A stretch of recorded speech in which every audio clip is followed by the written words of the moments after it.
Good morning, all, or happy lunchtime for my friends in Southdowns, and of course, my guest, and the rest of you living in the future. And welcome to Kalbardr's Corner for this episode of Coffee with Kal. I am Lord Kalbardr Gellir, Companion of the Meridian Cross, Companion of the Argent Comet, Companion of the Compostela, and Reaper, coming to you live, as always, from the Barony of the Osprey on the southern coast of Meridies. And for this episode, I am, of course, joined by His Excellency, the Baron of Southdowns, Master Wistric Oftun. Good morning, Your Excellency. How are you doing, Cal? I'm doing quite fabulously. I am just excited to be here and happy to have you on. So thanks for joining me. Well, I thank you for setting this up because it should be fun. I agree. So you've been on before, but just for those maybe new to the channel, no, I haven't been on this one. That's true. You've been on Kalbardr's Corner before. You've never let me on here. Since you played some games with me one night. That was just a blasty blast. Mm-hmm. So do you feel just sort of give us a little introduction and tell us who you are and why you're amazing? Well, okay. So yeah, as introduced, I'm Wistric Oftun. I'm the Baron of Southdowns, which for those who don't know is the Atlanta, Georgia area group. Order of Defense, Order of the Pelican. I've been playing since 2004. And yeah, mostly fence because the OD, but also the autocrating and seneschal work, and general like project management is my jam. Let's see what else. Also, one of the hosts of Fighting the World, one of the Kalbardr Corner affiliate channels. That's true. Yes, Fighting the World, and I'm awesome because I have really big pants. You do. Not only do you have really big pants, you had to make your baronial throne bigger because of your really big pants. About 6 inches. Yeah, there's literally extender pieces in the baronial thrones, so Wistric can fit his pants in them. So, all right. So, of course, today's show is coffee themed.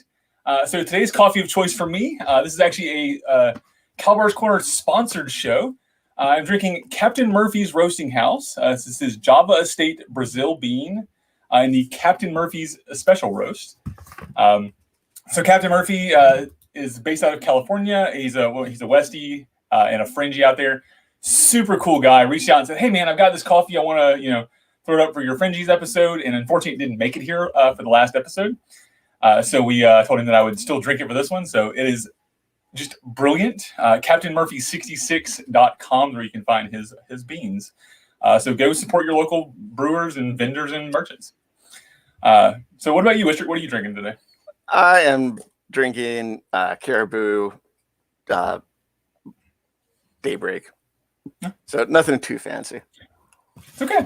All coffee is accepted on this show, even those who drink tea like weirdos. I did look at the Death Wish this morning and thought that maybe people would want to be able to understand me rather than like being the Micro Machines guy. First dated reference. Working at Mach 3 is not great for a show. So all right. So speaking of dated references, let's talk about the SCA. So the SCA is getting old. I said this in sort of the show description, and it's weird for me saying this as a millennial, right? But like I'm even getting into the older bracket, right? I'm not nearly as old as some people, but definitely the SCA is getting old and starting to die off, both from just lack of involvement in the earlier age, and also just the literally old people are dying. So I want to talk today about that problem and sort of what we want to do to fix it.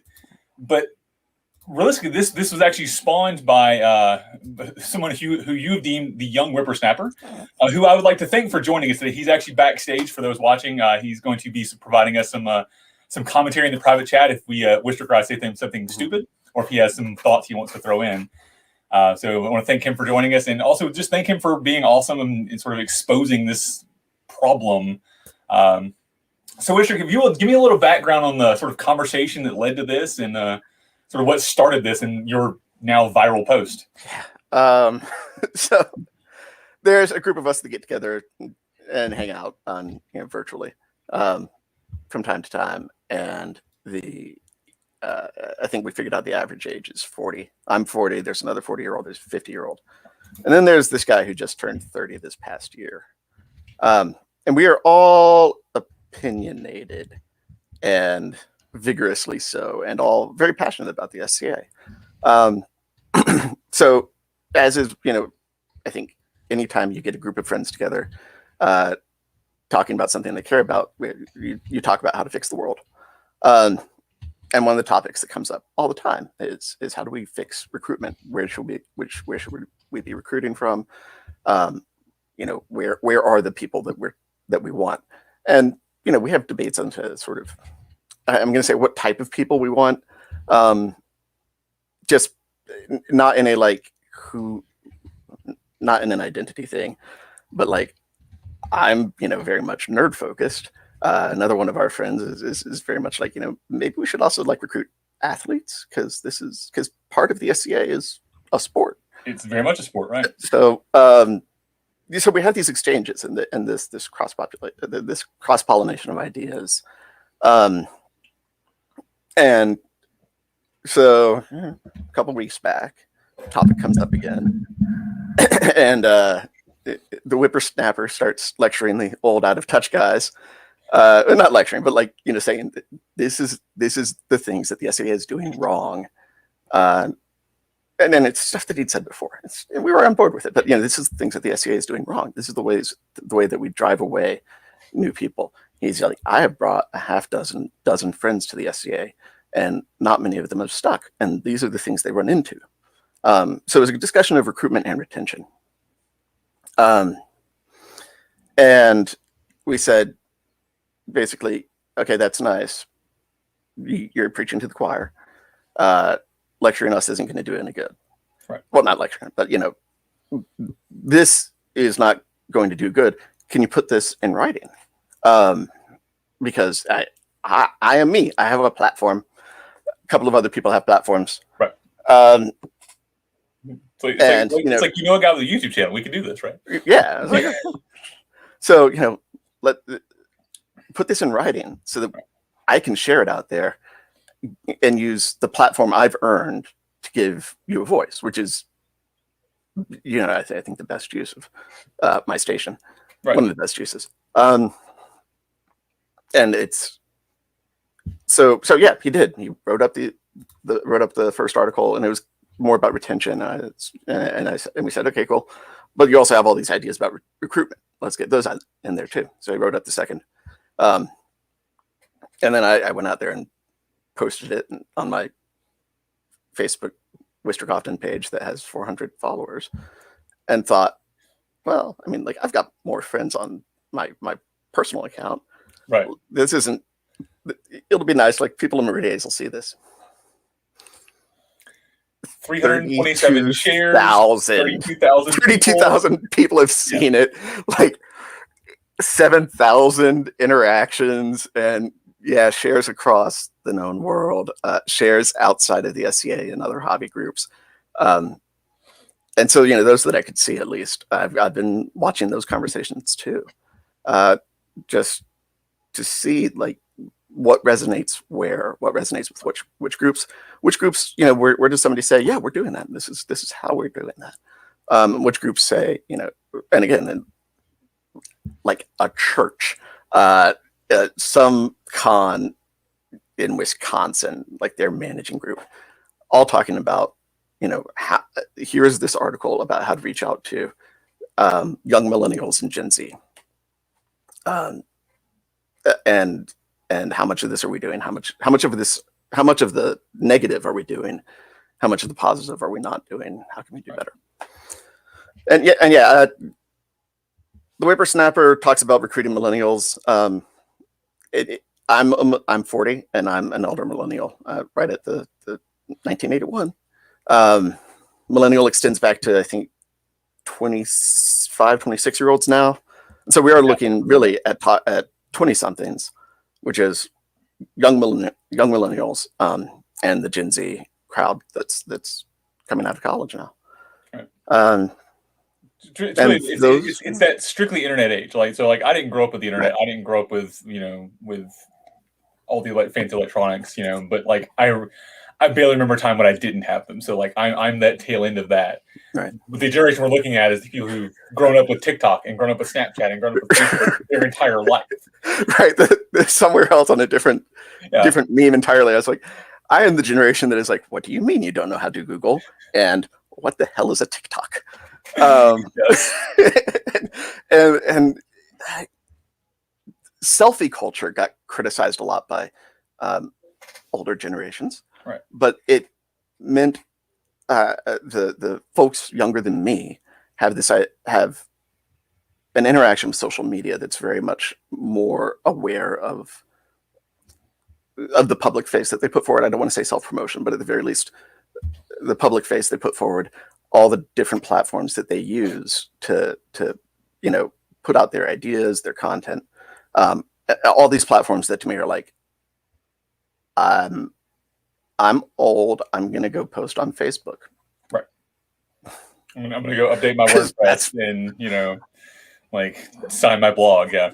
Right. Like okay. I've been at we've done con recruitments demos and had these Gen Zs and been like, hey, so are you on Facebook? And then, no. Yep. So, yeah. A couple of things I want to touch on real fast before we sort of dig into the topic here. First of all, we're calling the whippersnapper the whippersnapper because that's what he was termed as part of this thing.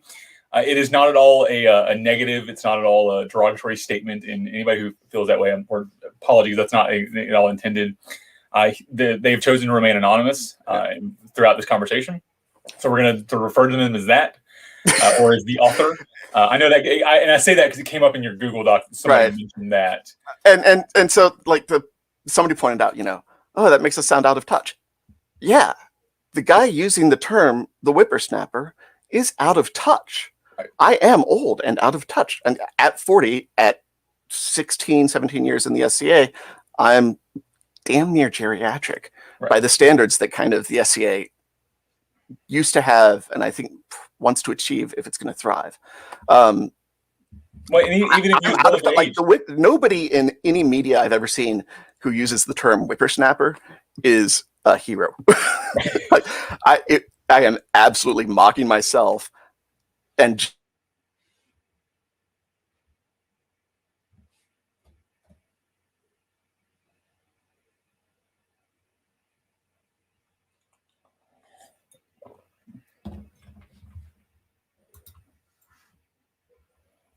Did we lose Wistric? Did we lose me? Am I still here?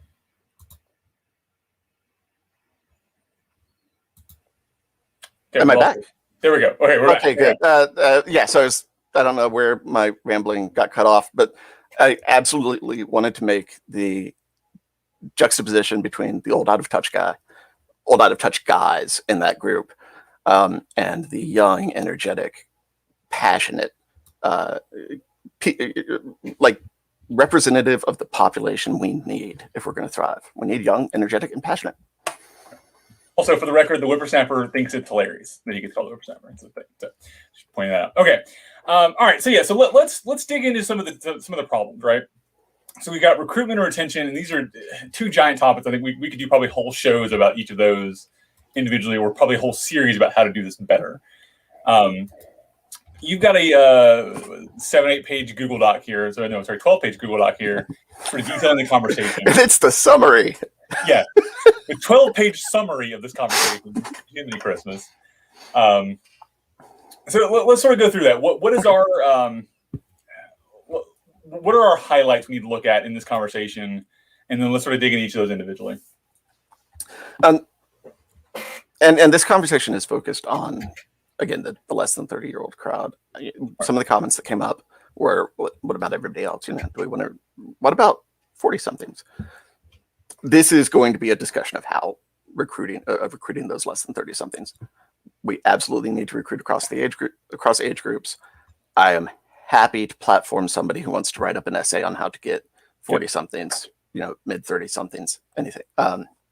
But yeah, so looking at this under 30 group, the much more technologically savvy, the generation where gamers stopped being an insult, like, when I was coming up, when I was a kid, you play video games all day was kind of, you're a nerd, you're a bit of an insult.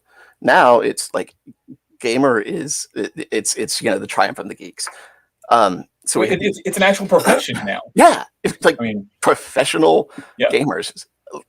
I couldn't either from an esports perspective or from a live streaming perspective. It can either be an entertainment or a sport. It's a thing, and we have to accept that. So actually, our backstage guest here says a large hope for the generation we're talking about is video games. The SCA will do well recruiting people who want to go on quest themselves. I think that's a really interesting that the going on quest themselves is really that's the key point, I think. Who enjoy fantasy and its many incarnations that want more than just playing a character. Right. I think that's that sort of sums that up, right? Mm-hmm. Video games are important to this generation.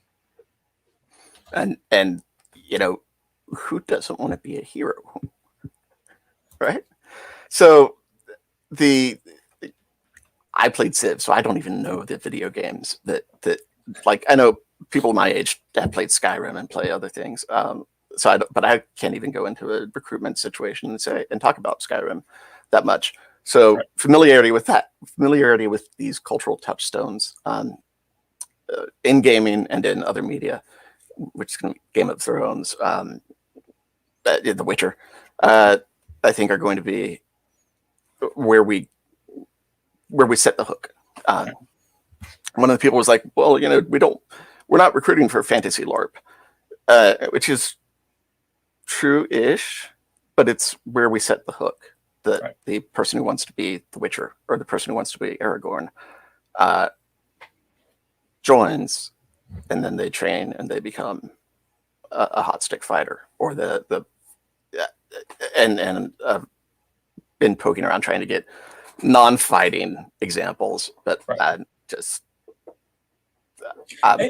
don't know anything. I really don't know anything. So people in the audience, non-fighting examples of modern media, games, anime, TV shows that are going to hook the young crowd. If you know them, throw them out, please. Right. Yeah, because in media we see a lot of the fighting. We don't see a lot of the sewing. We don't see a lot of the art. We don't see a lot of that. It's there, but it's very much the background for the fighting. Mm-hmm. So it's harder to say, oh yeah, you remember, that Billy character, he was the best seamstress in all of England. That's not a conversation we've ever had because it's not a thing you see on media. I guess if you're watching like Downton Abbey or something, maybe, but that's not, again, not as riveting of show.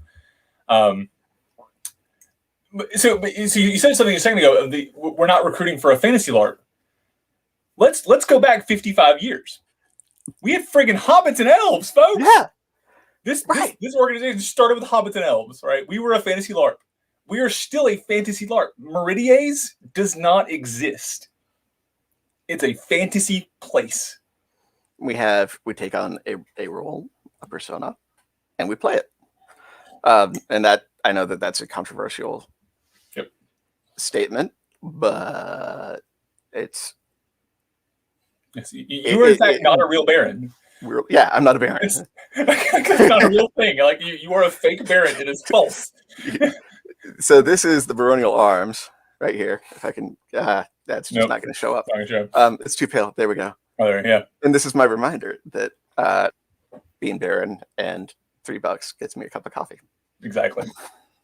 But on the other side of that, within the SCA, being Baron, being King, being a peer, it matters, and it is that fantasy. Like, you're the hero now. Like you're the inspiration, right? That's you have become the hero you wanted to be, right? You are now being the hero you wanted to be, and that's the part of it, right?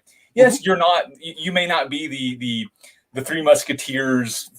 Although, Francie, you pretty much are close to it. You can't at all. But you have become the hero that we all look to, right? Mm-hmm. So it is a fantasy, right? We're not. Yes, we don't have elves, and we're not hobbits, and we're not playing orcs and trolls. But honestly, we could a little bit though. Like this is like we could have that fun a little bit, and that's something that I think we're missing out on too. Is that a little bit of that whimsy that we've talked about previously. And going back to 55 years ago, and the elf years stuck around for a long time. The older generation that is bemoaning the lack of new people were wearing elf ears when they started, and they're also the generation that put out the messaging that elf ears aren't a thing. So that's going to go down its own, like, what's the identity of the SCA? But there are absolutely ways to do fantasy in a historical context, a historical setting, that we can encourage people to embrace. We can say, somebody shows up and says, I want to be Arwen. Great, let's do this. Rather than, you can't be Arwen. Right. Okay, what's Arwen wearing in your vision? Cool, let's talk about that dress. Is it a kirtle? Is it whatever? Let's get you. Here's some historical examples. Here's how they were made. Let's get you sewing, and we get from I want to be Arwen to Garbloral. Yep. And I think that's again, let's set the hook, and then say, rather than say you can, say sure, and right, and let's do this even more. It's the improv idea of yes and. What's the yes and this, or yes and this, not yes but, or not no but. Right. So they are whippersnapper is saying teach them, but not in a lecture way. Right. Help them.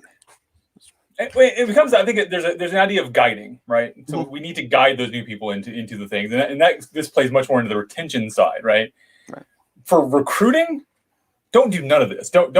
Recruiting is not about teaching or telling them the right way. No, that's retention. This is the later how to make it better. Right. Looking for recruiting. Recruiting is the yes. Yeah. The retention is the and. Correct. Ooh, that's a good one. Recruiting is the yes, retention is the and. Yeah. That's our new SCA theme right there. He also said they come for the swords and wonder. They stay for the history once they fall in love with it. Right? So all of us that have been here for 2, 3, 4, 17, 18, 30 years, right? We've fallen in love with this. We love the SCA and we're passionate about it. That was not a day one thing. Right? You show up to fighter practice, you're like, oh, this is neat. Or you may really think that thing is cool, but you're not in love with it yet. That takes some time to really get that ingrained. So we can't expect that on day one for a new person. So you asked for some examples of non-fighting heroes. I'll bring this up. Sam was the real hero in Lord of the Rings. Yes. As a cook, as a farmer, right? Everything to do with being a good friend. There you go. There's a really great example. Or hobbits in general are all about A&S, food, homemaking, sewing, book writing. More food. More food. More food. What's second breakfast? So yeah, that's some really great points there. Just be a hobbit. It's okay. Even within Lord of the Rings, which is the sword and wizards epic fantasy, there's still these points. As the whippersnapper was saying in the chat, and we find out what they're interested in first. We also had I think Mel brought up How to Train Your Dragons is another good media reference for again fighters, right? But also there's you have girls, you have size diversity, you have some weird people. Like it's very much and that's very much teen focused, but also it gives you a lot of Norse mythology stuff, so that's a good one.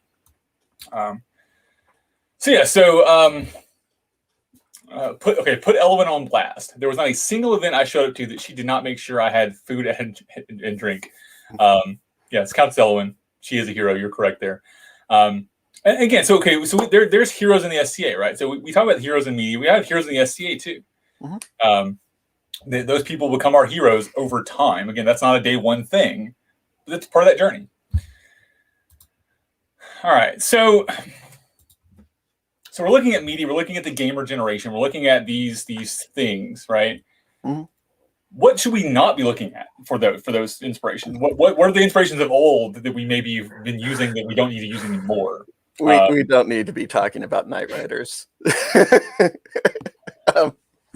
And I say this is 17 years in, and I've never seen that movie. You know, there are these movies that you hear about.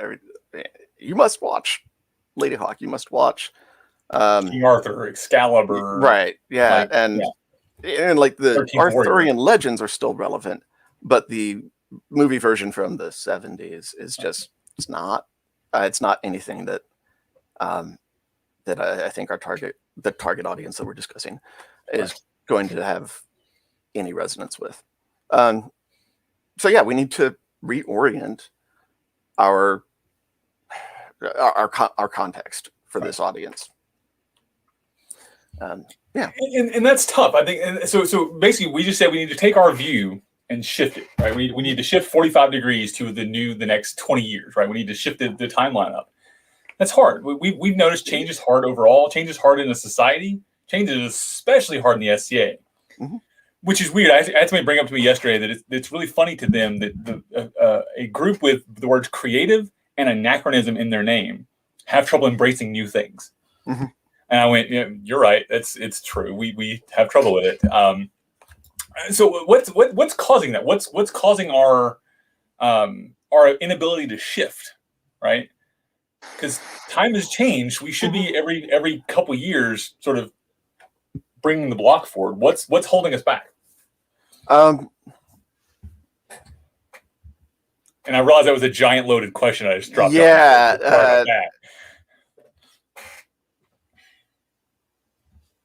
Inertia.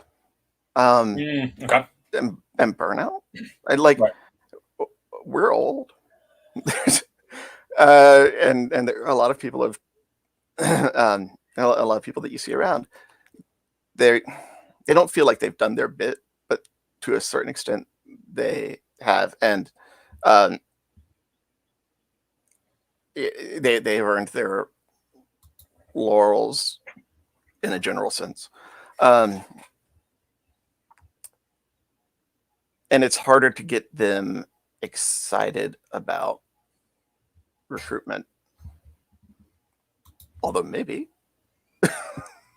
I say, yeah, I think it's clearly an opinion that other people have that it's going to take the right. I think there's a catalyst, right? So you're right. Inertia is our problem. Is we're not moving currently, and the pandemic definitely didn't help on one aspect of that, but on the others, I think it has. Right. I think the pandemic really forced us online. Yeah, it opened up this whole okay, how do we do this right in the modern world? So I think what I look for is scalable solutions. What's lacking is the activation energy from chemistry, the necessary energy to clear the bar to even get recruitment going, some recruitment activity at a con, on campus, whatever, and the knowledge, and we can say, well, all you 40-year-olds go out and learn about the games that kids are playing these days. Go learn about all of the media that's being discussed. But it'll be easier if we can give them cheat sheets. Right. And say, hey, 40-year-olds, this is just the stuff that you're going to want to talk about. And spread it, 40-year-olds, 50-year-olds, and spread it far and wide. Don't make it just, everybody keeps reinventing the wheel in the SCA. Shires and baronies and kingdoms all have their own solutions that are all the same, and they have or very similar. And we don't knowledge share across the society. Right. But something that was as simple as like the Internet Gen Z database, Internet Gen Z reference database, or even just resources for here's a recruiting flyer I made. Throw it up on the internet. Feel free to use it if you want. Having those tools available more broadly. And the whippersnapper brings up a great point. Instead of just sending the old person out there with a cheat sheet, send a young person with them. Or send a young person ideally, right? So the young person should be really the point of contact. Right. If a group has young people, Right. So it's very much you have to have them. This same thing applies to young people, to people of color, to people of various sexual and gender identities. Like you have to have women to recruit women. You have to have black people to recruit black people. This discussion is a more sincere approach to inclusion than the other post that I shared from. I feel horrible because I've forgotten his name, but the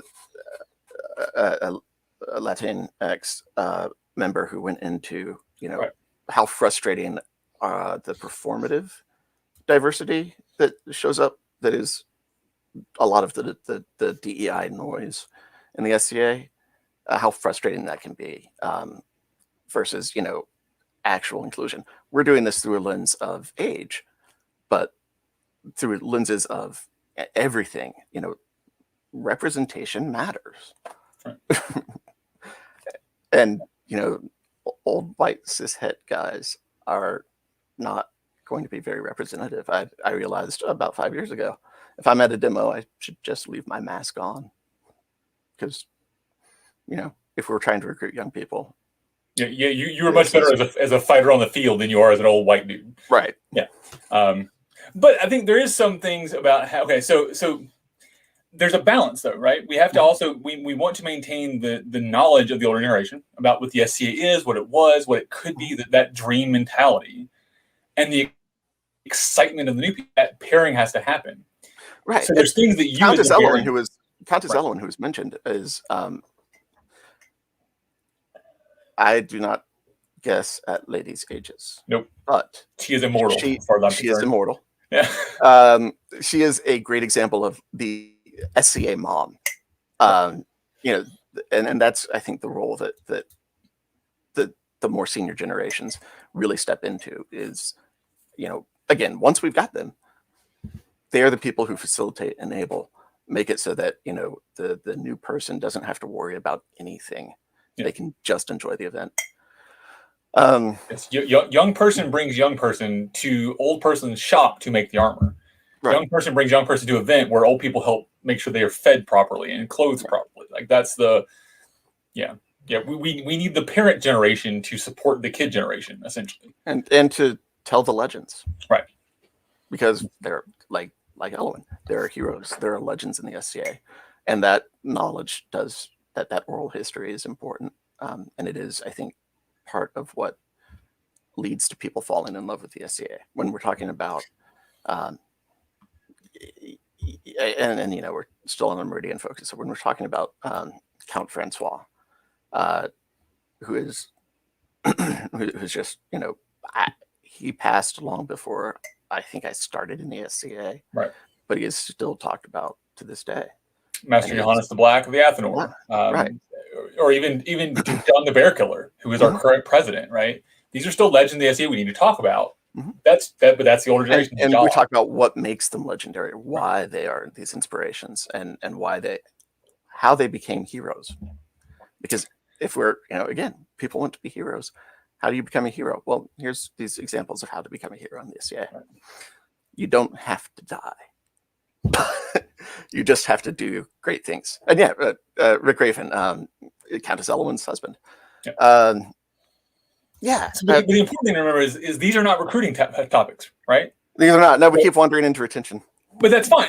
Because I think they are so connected, right? But so we need to remember that sitting at a demo at a convention telling stories about Duke John the Bear Killer will do you nothing. Nobody cares. Nobody cares who this guy is. Right. We have to talk about their context, not our context. Correct. So you need both of those things, but like one of them. Oh, and our whippersnapper is disagreeing a little bit. Okay, I'll be curious to see what he comments. He says we are wrong. So I'm okay with being wrong. Yeah. But maybe there is some context for it. Like there's some having those stories, but you also need to compare it. Okay, so he's saying that stories about Richard Rafen helped him get into everything. Now, obviously, meeting him was probably a part of that as well. Meeting that legend some years later probably helped. But okay, so there you go. So if you can find those examples of your superheroes, your action heroes within the SCA, and compare them, oh, you like Aragorn? Well, let me introduce you to this guy. Or you like the Three Musketeers? Have you met Baron Wistric? Like, that's, if you can immediately compare those things, then maybe that's an effect. I can get down with that. All right, so let's shift off of media for a minute. Because we have a lot. So of I stuff did want to talk here. about a little bit more about media. Oh, sure. Okay, never mind. And because we kind of brushed past social media, but about the platforms that are out there and that are used and that we need to be using. We need to be using TikTok, YouTube, Instagram, Twitter, and most groups don't have a presence on those.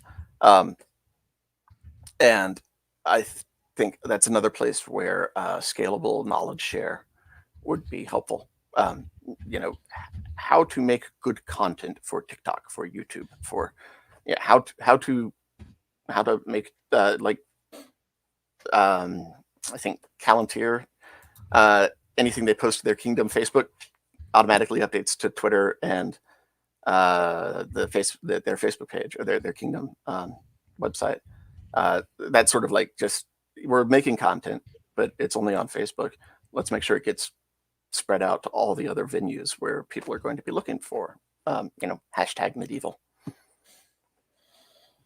Yeah, using hashtags, using and this is something that I think, by the way, all the credit goes to our current Kingdom administrators in the past and our social media folks.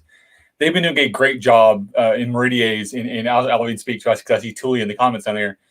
The West has been doing a great job of this. A lot of kingdoms have been doing a good job of getting the social media stuff up to date and getting our sort of websites up to date. But it's a fight. It's a struggle because, again, this is a volunteer organization, right? So you can only do so much with the time you have. We're not paying anybody to maintain our websites, so we have to remember that. So it's difficult when you've got 30 people trying to manage social media platforms or social media platforms across a kingdom.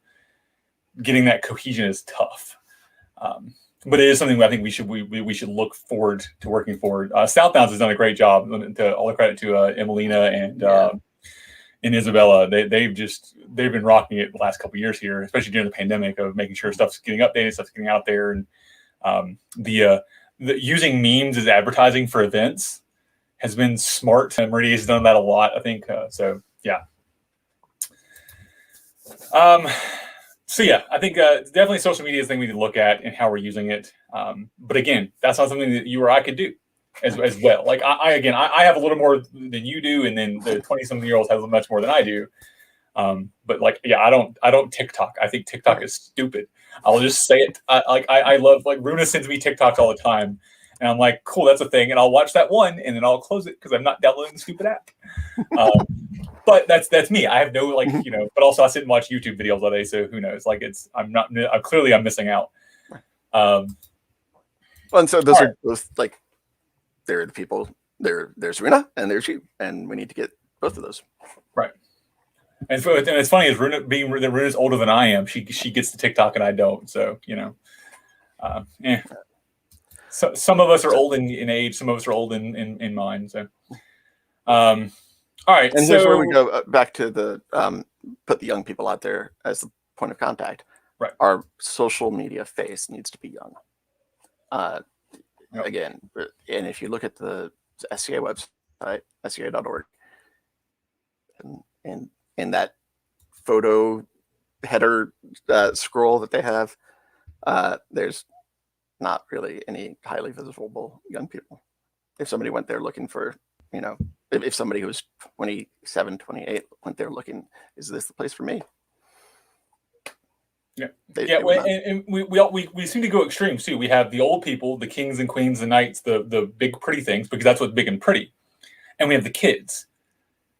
Like we do those two things. We miss that chunk in the middle, right? So we see lots of cute baby pictures, and we see lots of cute old people pictures, chunk in the middle. But it's because generally they're less attractive.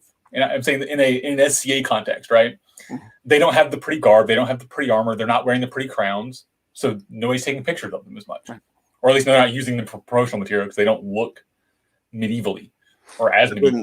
That has the problem of setting an expectation that you have to look that good to play. Bingo. And so we need, I think, better representation of, this is my tea tunic that I made from a sheet of that I got at Goodwill. Like, we need the pretty alongside the, like, you don't start there. This is, this is the path. Right. Yeah. All right. So let's actually, I mean, I'm using your the first sort of the recruitment part here and going through the points. So our next point is so the potential new member, right? So our recruit. There are a lot more options today than there were 20, 30 years ago, right? You have a couple. I'll just look at within an hour or two-ish of me.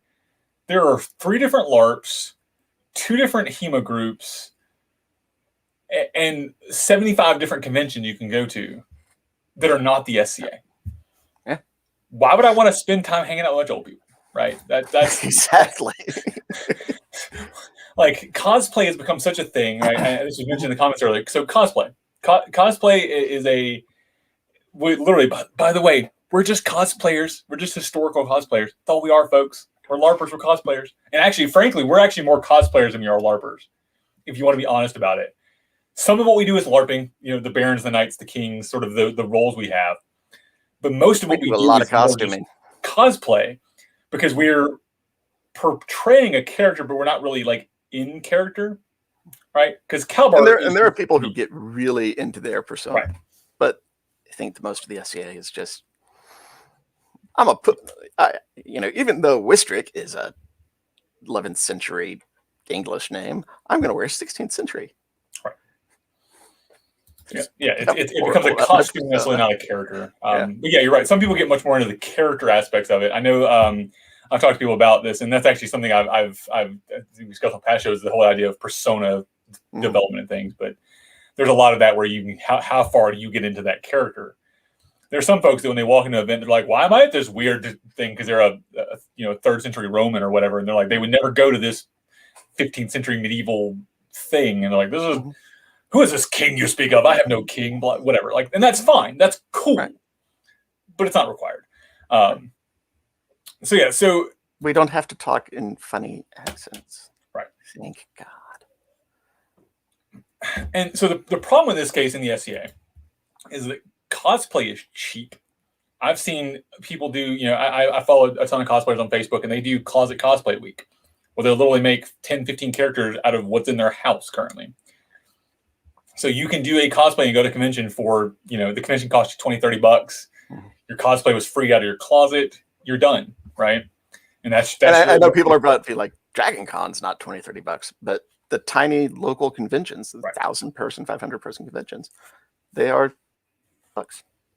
Yeah. So, and that's cheaper than than committing to the SCA, where you have to have a $500 helmet and $300 extra worth of armor, or a $400 sword, and that's just to fight. That's one thing within the SCA you have to do, not including the garb or the food or the travel or all that to get there.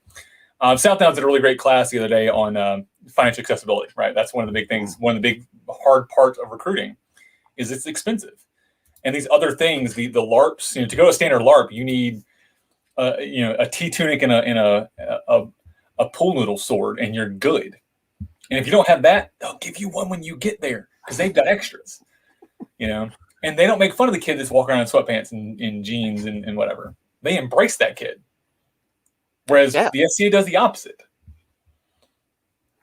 So we so many stories in the comments on this across were of the people who played once and got snarked at for their garb, for their loner garb or their first garb they ever made, and didn't come back. And that was people commenting on the post were current Scadians, former Scadians, people who had tried it, people who had never tried it. And so we had there was all this why have I never tried it? Why I've never tried it? Why I didn't come back? And one of the things was this the garb snark that just is unnecessary. Again, it's instead of the and. Right. And it's tough because we want. We being that older generation, right? I'll sort of speak to the old people. We want it to be prettier. we want it to, when you walk into camp. I know, so Master Joffrey does this a lot, right? When he sets up camps, there's a line of all the pretty tents, and then all the ugly tents go behind them, right? Which is great on one hand. It creates that very medieval atmosphere around the campfire, right. But also you don't want to be that guy in that shitty tent that's stuck out in the back, right? Right. Because that makes you feel other.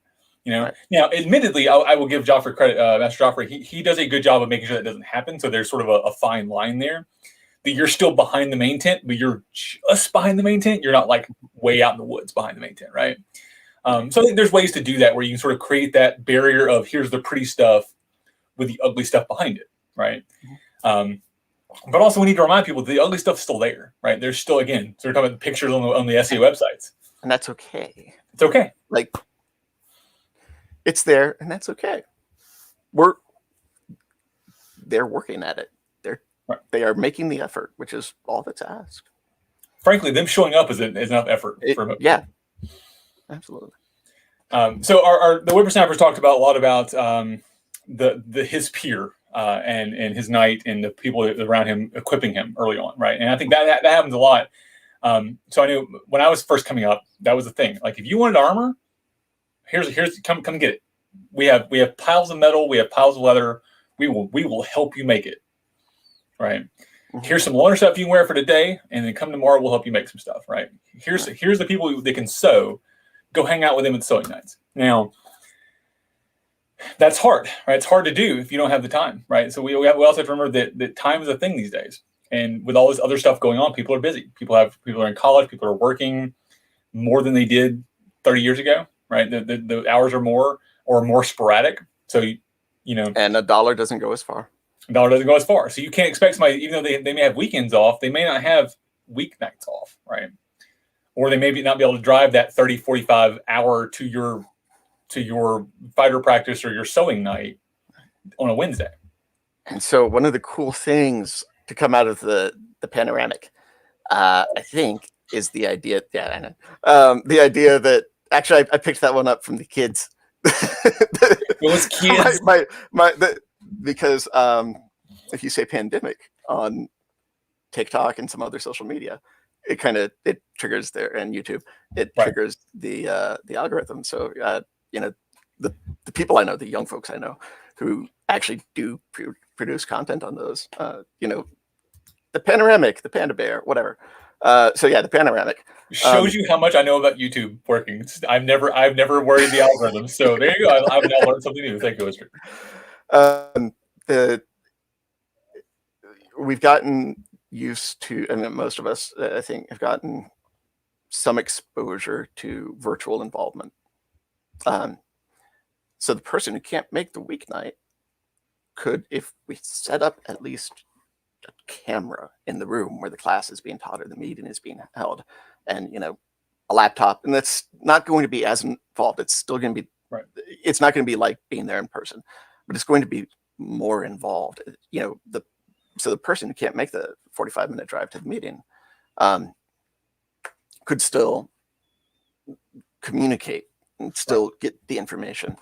And I think that's a thing we should retain. I also think that courts should be broadcast, not necessarily live, but that I think we could be doing some more broadcasting just so that people who can't make the event can still appreciate what happened, can still see their friends get recognized, can still see their friends win a fight, or see the beautiful A&S that their friend put out, or that just some stranger put out. But yeah, like Emelina wants to do A&S display tours at events.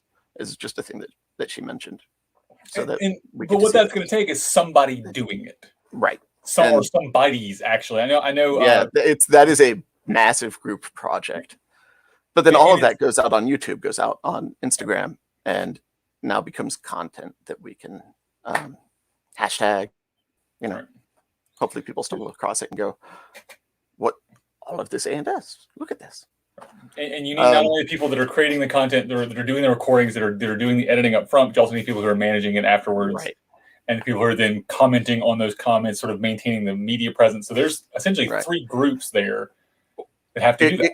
The SMO office would get, like, we can't say, well, this is, the Kingdom social media officer's job. Right. This is a large team, but it is, it's what it's going to take.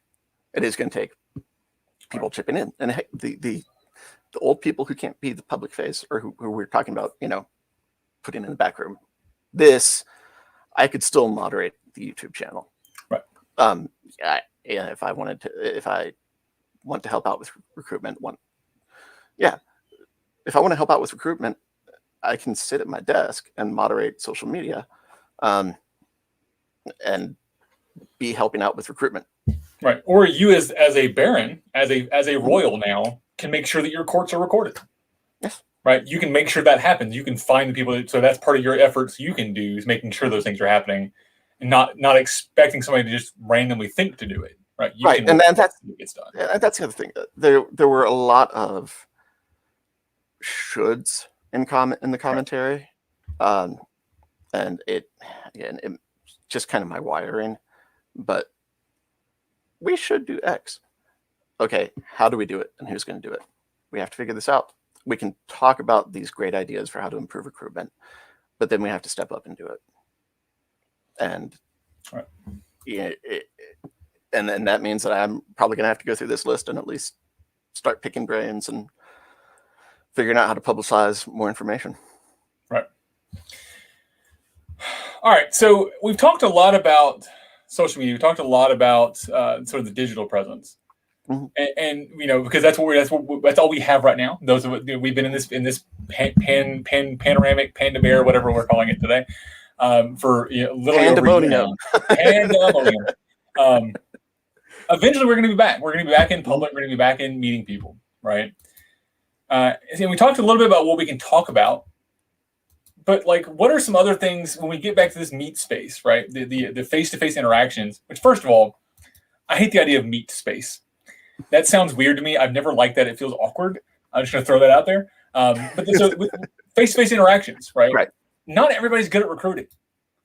And we've unfortunately, we don't really get to control who shows up at fighter practice or at S nights, and we also don't get to say you can't talk to people. Mm-hmm. How can we, without sort of ostracizing the people who are less good at talking, because without going into the broken stairs problem people's conversation, right? Because that's a thing, and it actually came up is one of the things the SCA is not good about is dealing with our problems. But just people who have social anxiety, right. I don't actually do well with strangers, unless we have something that we have in common, and then I can talk about that. Right. And if you're interested in fencing, I can talk about that. With you, it just takes poking the right button, and you're like, there it is. It Turn does. it on now. Yeah. So and I think this came from the whippersnapper originally, that we need to teach people how to talk to strangers. Right. And if you're socially awkward, you can do one of two things. You can do one of three things. You can ignore them, you can hand it off to somebody who's not socially awkward, or you can engage. Right. Training on how to engage is, I think, essential to us not coming off as weird. And it's something that actually really everybody can use, just to discuss what signals coolness, what signals yay, and what signals when I have to do cold contact, back when I was Seneschal and like reaching out to sites and demo venues, I had a script. I had a form letter. It was just scratch out the name. And if that's what if you're socially awkward and like you can't think of what to say when a stranger comes up to you, let's throw a script together. Great. Yeah, no, this is the SCA. This is, we do X, Y, and Z. What are you interested in? What do you, why did you come over here and start watching fighter practice? It is interesting, isn't it? Yeah. And then follow up after that is going to be the next piece. And I think the solution that I like and that came through in the comments. The whippersnapper does talk about getting phone numbers. That's going to be problematic for some people. Having business cards, they are $20 for $250 at Vistaprint.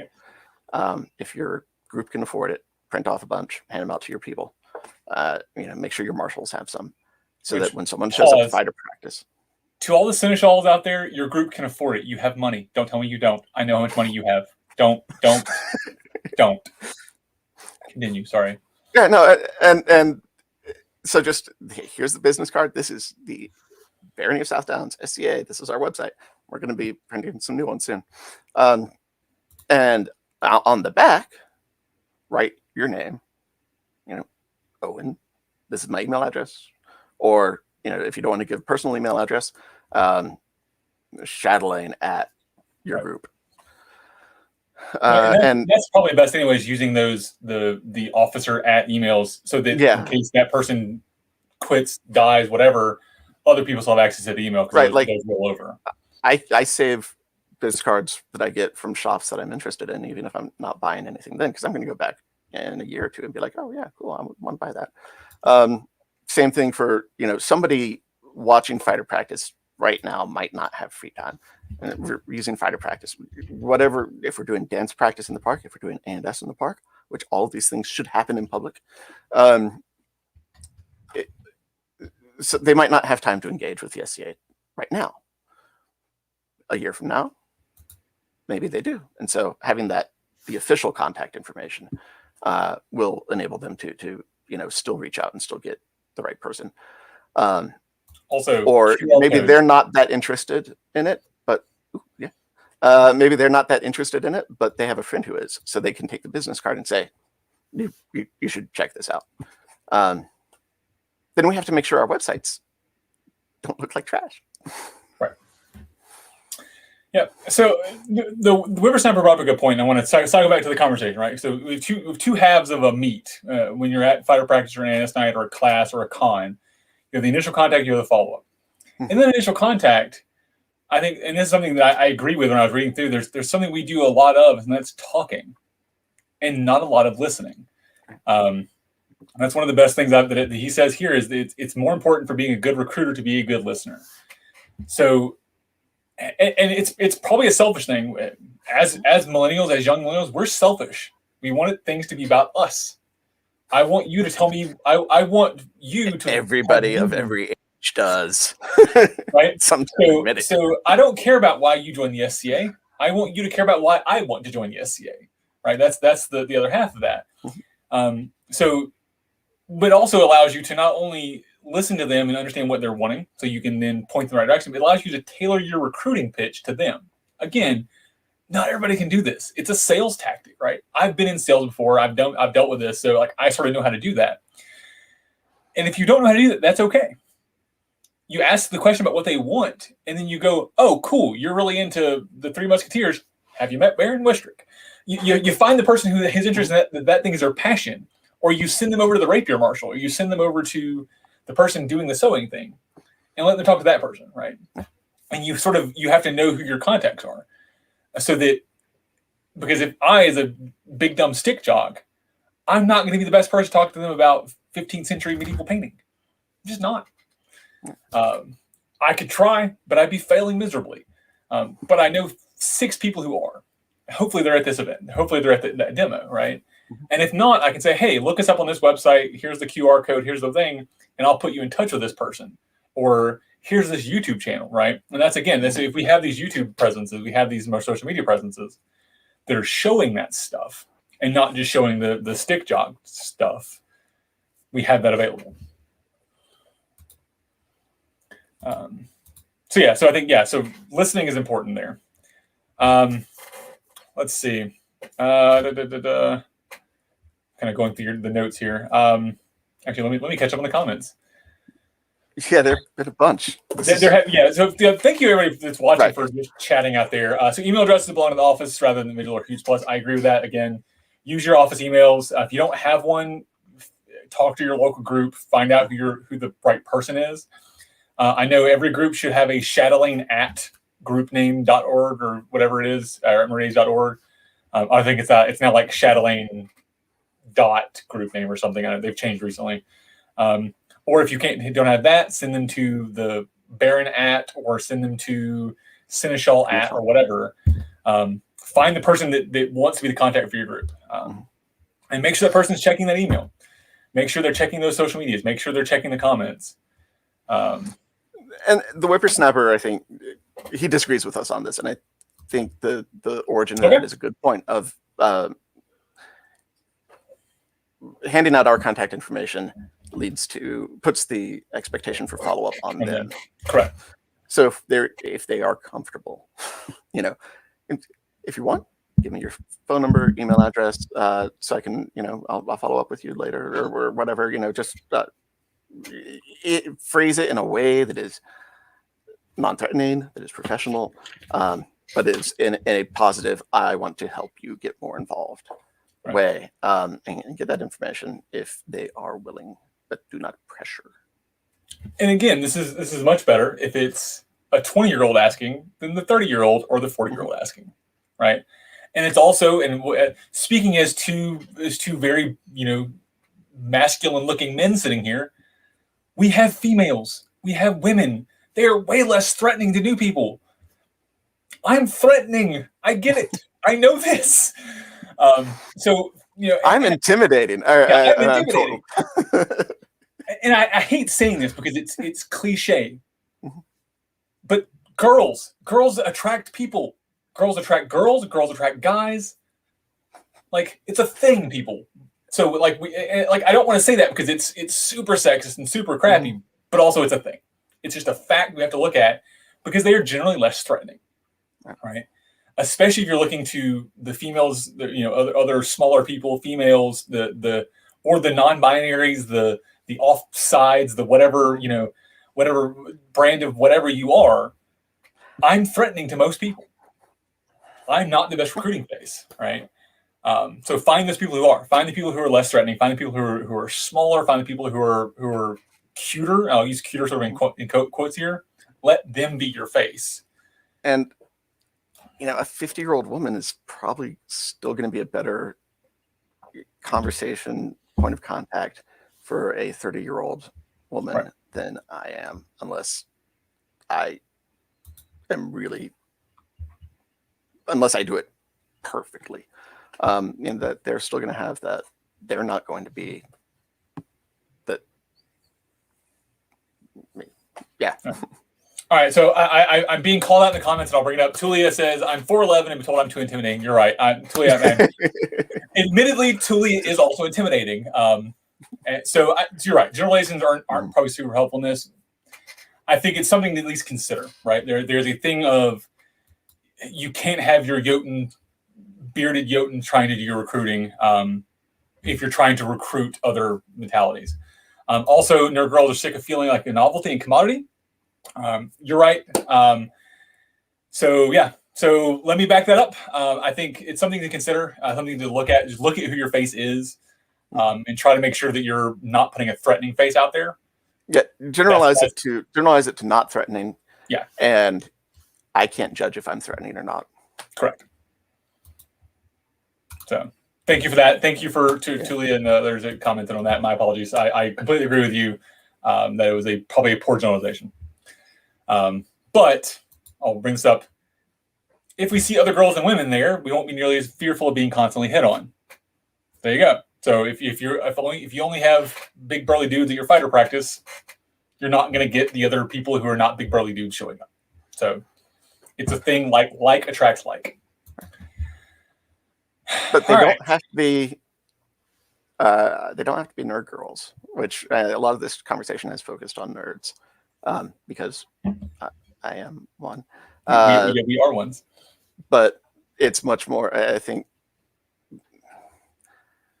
another thing of the Gen Z young millennial generation is there's still social pressure for women not to fight, but there's much less. And I think young women have been much more empowered than even women of my generation, that you are totally allowed to hit somebody and you don't have to apologize.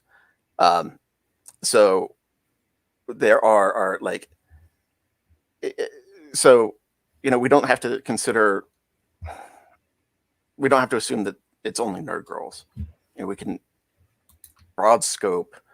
Women are going to be interested in everything. We need to, there was a comment in one of the comments, somebody told the story about how they showed up to fighter practice with their boyfriend. They wanted to fight. She wanted to fight. The boyfriend didn't, but the entire fighter practice focused on the boyfriend.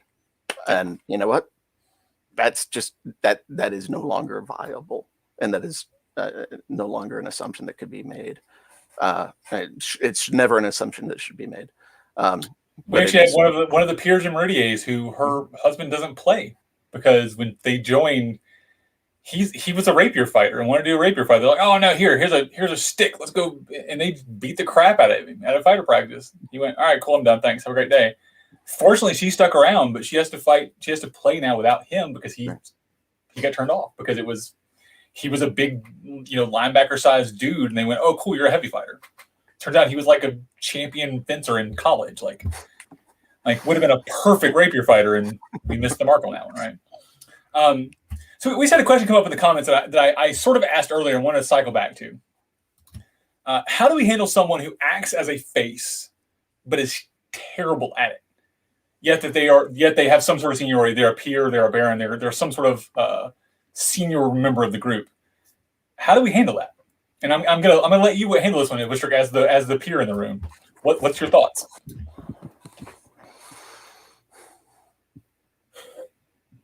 I think we broke Wistric. Okay. No, I'm trying to think through. It's a tough conversation. First, it is, and it is a pattern that applies to many things. So first you have the good faith attempt to educate. You say, Your Excellency Wistric, when you say these things to people at demos, it turns them off. I can see them walk away, and you just mentally check out.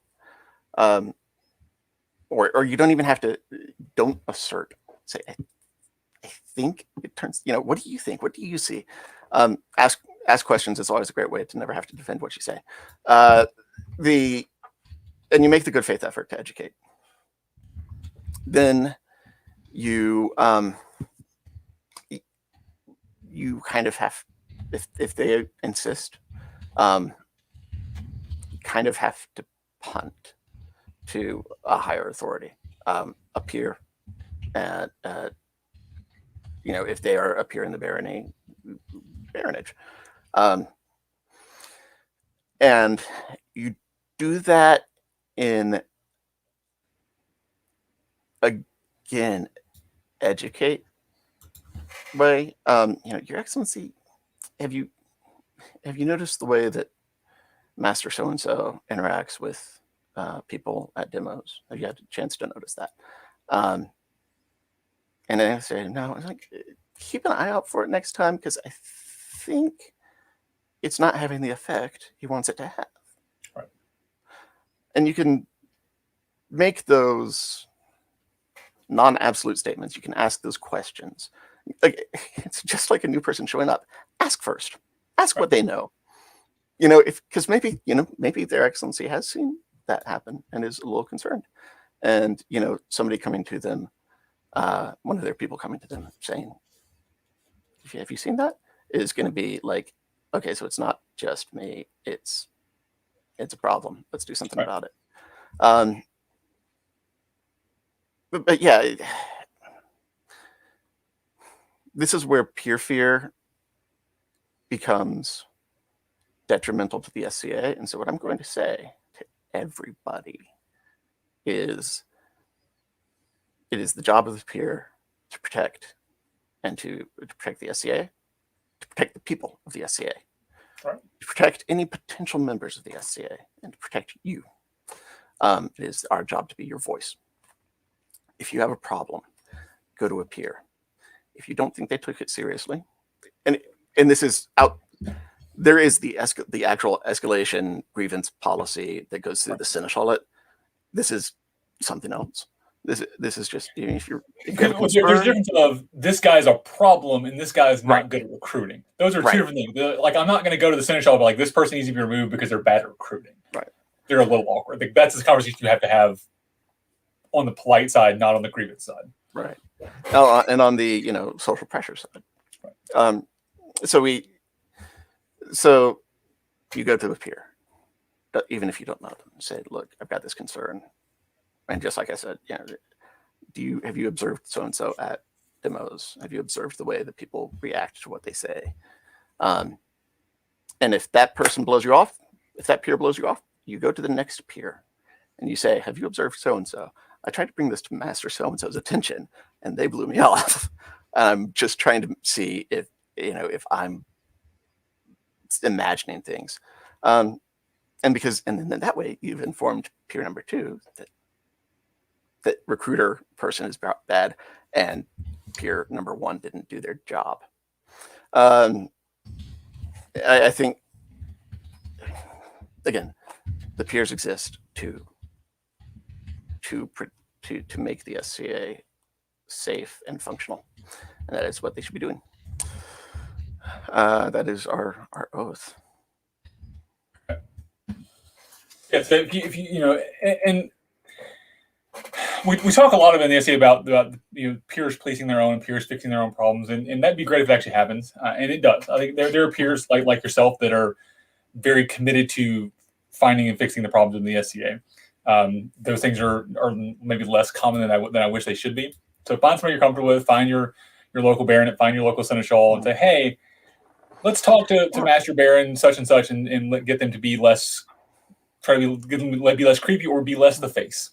I think that's a or find, but it doesn't even have to be a peer. Just if you have a mentor in the SCA, if you've been in for 6 months, but there's some person in the SCA that is like the person who is sort of who's the reason you stick around. Right. Like let's just whoever the reason, whichever person is the reason you stick around, talk to them. Right. It doesn't have to be a peer, it doesn't have to be anybody. But clearly that person is invested in keeping people around. And they will have probably been around a bit longer, have a few more connections. And if they if they make noise, they will be better heard. And that applies for lots of issues, I think, and not just in the little specific instance we're talking about. All right, so I'm scrolling back through the comments here. We had a couple things I want to bring up before we close out. So there was where did it go? Oh, I lost it. Oh no. Oh, gone forever. See, the new people approach. Quick, hide the ogres. Right? Let's not hide our problems. Again, maybe not have them in the front. That's a good point there. Also, this is an interesting point I never considered. People don't know what our officer names mean, right? So we use Seneschal and Chatelaine and Marshal, and these are really weird words that don't know what they mean. So let's make sure when we're doing those initial contacts that we say things like Seneschal or our president or our leader or whatever you want to call it. Find more mundane words for those topics. That's a good one. Showed up also a discussion of vector websites that our websites are so jargon intensive that anybody looking at them would have no clue. And the thing I did was I went to SCA.org and tried to find the nearest group to a place in Idaho because of a comment somebody made. And if I didn't know what a kingdom was, if I didn't know what the kingdoms of Antir and Artemisia were, I would have not had a clue. And then I still didn't understand the region breakup of Antir, and I didn't understand where the dividing line in Idaho between the two kingdoms is, and I could not find it. Yeah. We're super jargon intensive, and we need to modernize it. Yeah, so I noticed that with I was trying to look up where the outlines, specifically where their boundaries were.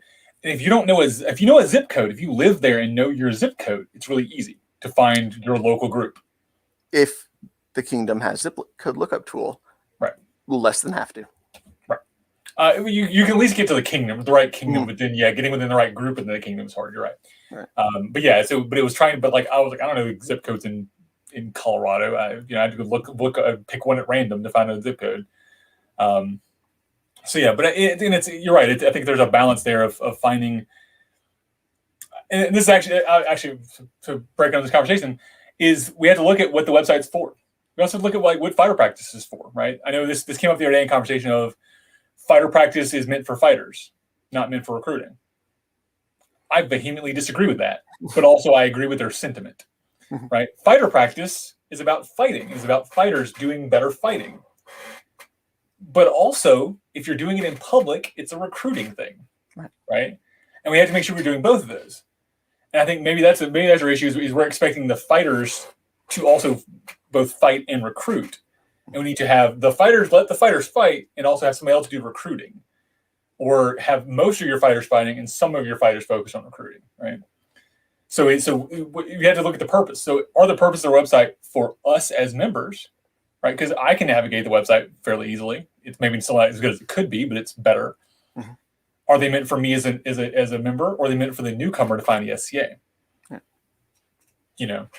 We have to remember that we have to do both of those things, and there is a balance to be maintained there. Let's see. So the whippersnapper says, don't bombard the new people with information, right? They don't need to know all of our political structures or who this and that's are, and they don't care. Yeah. They don't care about the things came about. Don't correct them when they call you sir, or they say, "Ooh, that's a shiny knight." Yes, he's not a knight. Sure, that's just a 14th century fighter. But like, let them for that 5 minutes, let that person be a knight to them. They'll figure it out when they stick around, right? And I will fully admit that is something I have been as a herald and as a protocol and precedence person. That's a hot button for me because I'm very I enjoy doing the hat spotting in events. Going, ooh, that's a county. Ooh, there's a ducal. Ooh, there's a knight. Like that's a thing I enjoy. So I do that with my newcomers as a game, right? But then but you play it off as a game. Oh, hey, you get a point every time you point out one of the right hats, and that's a fun thing, right? But you have to be very careful to not make that an overwhelming and corrective thing. About a year ago, there was a discussion on Facebook about basically, new people don't need to know. We can help, we can educate them, but we don't need to overwhelm them with what pointy hats mean. I was like, oh yeah, I'm going to take that, and I'm going to adopt that. And the first new person who showed up was like, what do all the pointy hats mean? She's like, no, this is, and she passionately was really interested in this, but she asked. I didn't just start unloading on it, right? And I kind of made her ask twice because I didn't believe her. She's like, don't worry about it. Don't care. You don't worry about what you call people. She's like, no. Who's the prince? So but yeah, there's a line again, and I think that goes back to the tailoring it to them.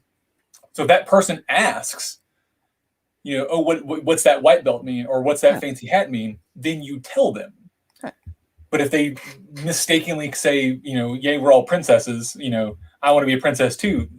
Yeah, you can be a princess, especially right now. Actually, technically, if you're in Meridies, we're all prince and princesses. The king and queen thus declared it. We are prince and princess royales. Yeah. So technically, it's actually it was read into the pandemonium stuff. That's because our queens are ridiculous. But yeah, so don't try to correct them. Give them what they need. Give them what they want. Tailor it to them. I think that's really important. And something that got mentioned is if they show up to their first event with a white belt, that's okay. Yeah. If you have a spare belt, like maybe, but don't say you can't wear that. Right. And if you see somebody in loner garb or a tea tunic made out of bed sheet wearing a white belt, but not a gold chain, they don't think they're a knight. You don't need to correct them. Yeah, they know they're not a knight, guys. It's okay. It's fine. But yeah, I think it's a conversation to be had, right? And I think again, this is how I approach when I'm bringing somebody in. when they're getting ready for their first event and they're sort of putting together their first garb, I'll tell them, here's our general things you want to try to avoid, right? That's the conversation I have because I don't want them to be attacked at an event for wearing a white belt by mistake, right? So I'll have that conversation early on. It sucks that we have to do proactive defensive. Right. But it's because we have shitty people in the SCA, right? And we just have to sort of prepare for that. And that's I think, whereas it's not necessarily we can fix, we can't fix all shitty people. Like we need to get rid of our broken stairs and our problems and our actual problems. We need to educate educate where education will do good. Yeah. And remove the problem. But like you're not going to get rid of every person that's going to have that, oh, you shouldn't wear a white belt because you're there. Because whereas that guy may be a little bit of a dick, like he's not actually he's not as big of a problem as we have over here, right? So we can sort of work around those. But I think again, education, these conversations are helping maybe fix some of those problems even. Let's see. I bet if a newcomer's wearing a white belt, it's a fucking O-ring belt. You're right. It's probably an O-ring belt. Although I know white knights wear O-ring belts too, so and I like my O-ring belts. Thank you very much. My protege belt is an O-ring belt, and I love it today. So, all right. Well, Wistric, we've gone. The whippersnapper is a historian, by the way, so he has opinions. He has opinions on O-ring belt. And I get but that's part of that creative anachronism, right? We are not Civil War reenactors, because that's how I pitch the SCA. When I pitch the SCA, it's Civil War reenactors plus Ren Fair. Like it's the balance here. So we're doing these Civil War reenactor styles, recreation stuff, but with the let's have fun of the Ren Fair, right? Right. So yeah, we're not wearing the period correct belts, but also those belts for us are the regalia we have chosen for our personas within the Kingdom of Meridies, within the known world of the SCA.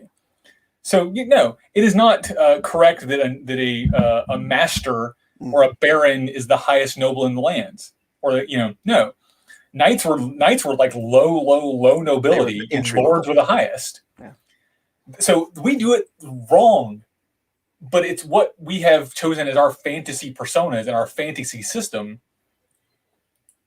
So that's what we have to work with. So the ring belts are not accurate, but it's what we've chosen as sort of our regalia for those positions. And even though the whippersnapper has opinions, right, he doesn't, run up to everybody wearing an O-ring belt and go, that's not period. That's not right. He says, cool, let him. Yeah. Or if they ask, hey, I'm trying to I want to be a cool 5th century this or that. What's the right belt for this? I bet he knows and would tell them. And that's when you have that conversation, is when they ask that question. Is what's most appropriate for this persona. So like as I'm working on my Scythian kit, an O-ring belt is not at all appropriate for my Scythian kit. So I'm going to do a large scale plated belt with a yellow bordering on it so that I have a protege belt that is appropriate for my kit. I'm also still going to wear my O-ring belt with my like Viking kit or my other stuff because it's the one that's important to me. Like when I'm in court garb, that's the one my peer gave me. It's the one I'm going to wear. Right. But when I'm fighting, I'm going to have my Scythian appropriate belt on, but still denotes me as a protege. Right. So, but you have those conversations then. So, or the whippersnapper said he would just gift them one. There you go. That's the attitude. Like, there you go. If you don't like it, fix it yourself. I will make it better. There you go. So I think that's a really great point. If you see something in the SCA you want to fix it. Do it yourself. If you don't like it, fix it yourself. And that's again. If you're not sure if you can do it, ask me, and I'll. People blame stuff. An entire kingdom blames stuff on me. So at this point, just I'm totally willing to help people make the SCA better and take the blame. Yeah. Tell me what you're about to do, and then you can say, Wistric said I could do it. We'll just blame everything on Wistric. I'm good with this. There you go. New mentality. Just so long as it makes the SCA better. There you go. Well, I am empty. That is 24 ounces of coffee gone. I've been empty for a while. Yeah, I'm going to say, I brought the big gun steaks. I knew this was going to run long, so I brought the big one. Wistric, I want to thank you for this. This has been amazing. Again, thank you for thank you for having us on. Yeah. And thank you, good Lord, all the 100 comments or so. Thank you, everybody in the audience. Yeah, definitely. Yeah, thank you, the audience for tuning in this week and all the other weeks you tune in. I want to actually end on one thing. This is sort of a silver side. I'll do business first. So business first. Coming up on Kalbardr's Corner next Sunday, we'll be back with Consort Conversations, talking about how to be a consort. So this is a super fun series I'm enjoying doing with Justice Nisa, talking about the other side of fighting, the consort side of fighting. And that applies to all gender identities, all relationship types. That is not just the romantic idea of consorting. So please tune in for that. Ask your questions. Have this discussion. I think this is an especially important conversation, especially this last week, as we've been discussing crownless here in Meridies. I've seen a lot of people that said, "I'll be your consort," and most of them have done it jokingly, but also that's a real thing. Like let's have those discussions more. Non-romantic consorting is a thing. So tune in for that. If you want to support Kalbardr's Corner and everything we're doing here on KK Productions in the dozen channels we support now, look us up on Patreon, patreon.com/KK Productions. Got some cool rewards out there. You also can look us up on Redbubble, KK Productions. We have stickers and sheets and coffee cups and whatnot. So go find stickers. And also, if you want to support South Downs has stuff on their Redbubble as well. They have some cool stickers out there. So look up the South Downs official Redbubble. We are blessed with graphic designers who do awesome stuff. I love all the South Downs stickers and things. So it's always fun. And we've got other stuff coming up here on the channel too. I have not scheduled my next coffee talk yet, so that'll be coming up. So look for that. Wistric, you got anything you want to promote? Shows coming up? Bruce and I are going to do Fighting the World in the first or second week of June. We are committed to this. She and I have both been going through job changes, or career changes this month. And so we had plans, and then we both said, we don't have brain. We can't. And yes. So also, if you want to, for the promotion from our whippersnapper, look up the Bardic War. So right now there is a known world giant kingdom Bardic War going on. I think this last week and next week. So look that up on Facebook, Bardic War. There are a ton of people out there doing a ton of different Bardic stuff. Go support Meridies. Go click all the likes on all their videos. Let Meridies win. I know Matthias has been doing a sort of a great job organizing a lot of our bards. Cheat to win. Cheat to win. Wait. Look, however we got to do it, man. I will. Hey, Ren Fair. There you go. So there's also a YouTube channel named Bardic War. So look that up on Facebook and YouTube. Thank you for that, young whippersnapper. Last but not least, I do want to mention something. Anybody who's noticed, because I haven't got to mention it yet.